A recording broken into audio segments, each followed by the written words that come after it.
I don't know if I should be telling you this, but if you ever plan on visiting Blackwood, Australia, remember one thing: stay away from the old church. I didn't believe it either, until I saw her face with my own eyes. You're just listening, but I was there. Blackwood, Australia was a small, unremarkable town, except for the old, abandoned Blackwood Church. On a spontaneous road trip, I ended up there with my two friends, Mark and Jason. Locals said the church had been closed for 60 years since a nun mysteriously disappeared. Ever since, people avoided the place, fearing its dark history. One night, as a prank, we decided to sneak into the church at 2 a.m. It's just a dare, what could go wrong? Jason joked. Mark and I laughed nervously, feeling a twinge of fear. At 2 a.m., with torches in hand, we stood in front of the eerie, ancient church. The wind howled through the broken windows, creating an unsettling atmosphere. Inside, the church was cold and silent, with old bird nests hanging from the rafters. A back door creaked open on its own. Looks like someone invited us in, Jason teased. We ventured further inside, only to hear a faint whisper, as if someone was praying in secret. Mark began recording quietly. As we tried to leave, the door slammed shut on its own. My heart raced. Jason tried to lighten the mood. It's just the wind, don't worry. But our story was far from over. The inside of the church was eerily quiet. Our footsteps echoed off the stone walls, and the sound of the wind outside was muffled. Dust motes floated in the beams of our torches, and the air was thick with the smell of decay. The church had long been abandoned, and it felt like stepping back in time. As we moved deeper into the church, we noticed how everything was covered in a layer of dust, untouched for years. Suddenly, a wooden door at the back of the church creaked open by itself. Jason, always the joker, grinned and said, "Looks like someone invited us in." We hesitated for a moment before stepping through the doorway.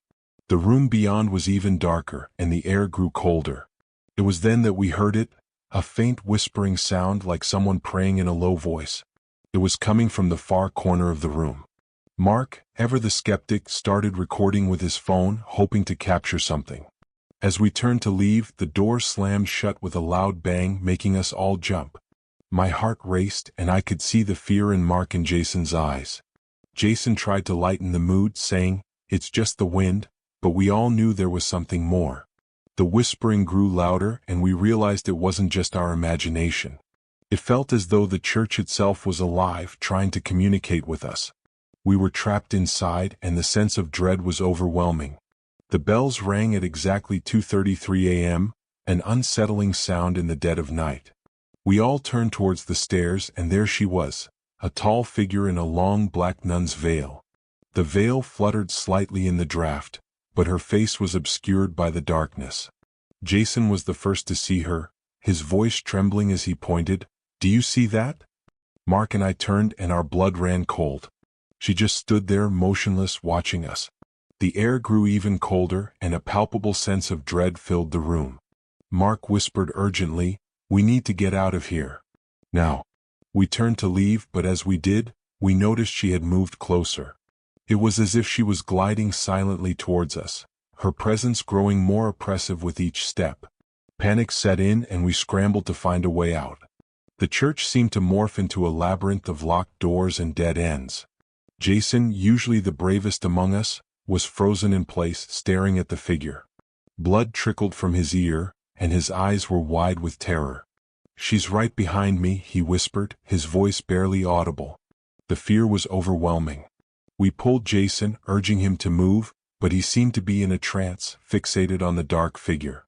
The bells continued to ring, their eerie chimes echoing through the empty church. It felt like a nightmare we couldn't escape, and the silent sister was closing in on us. The moment we decided to run, everything changed.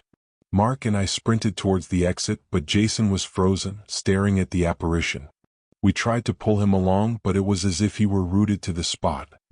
His eyes were vacant, and blood trickled from his ears, a silent testimony to the whispers filling his head. "She's right behind me," Jason whispered, his voice barely audible. The door slammed shut again, sealing us inside. The silent sister's presence grew more oppressive, and the air around us turned icy. We could feel her watching us, her gaze piercing through the darkness. "Come on, Jason. Snap out of it," Mark shouted, trying to shake him from his trance. But Jason was lost. His face was pale and tears streamed down his cheeks. "Don't look at her face. Just don't look," he muttered, his voice trembling with fear. Panic set in as we realized we were trapped. The church, once a place of sanctuary, now felt like a maze designed to keep us inside. Every door we tried was locked and the walls seemed to close in on us. The whispers grew louder, filling our minds with dread. We found ourselves back in the main hall, the silent sister now just a few steps away. Her veil fluttered in the cold draft, and her hollow eyes seemed to bore into our souls. The bells continued to chime, their eerie melody echoing through the empty church. Mark and I exchanged a desperate glance. We had to find a way out or we would be lost like Jason. But no matter where we turned, the silent sister was there, her presence relentless. "Please let us go," I cried, but my voice was swallowed by the oppressive silence. The last thing I remember was her face, those empty eyes and that unnerving, twisted smile. My mind screamed and everything went black. The church was an inescapable maze. Every door we tried was locked, and the walls seemed to close in on us as if they were determined to keep us inside. Jason was in a state of shock, his eyes wide with terror, his ears bleeding from the relentless whispers. "Don't look at her face, just don't look," he kept muttering.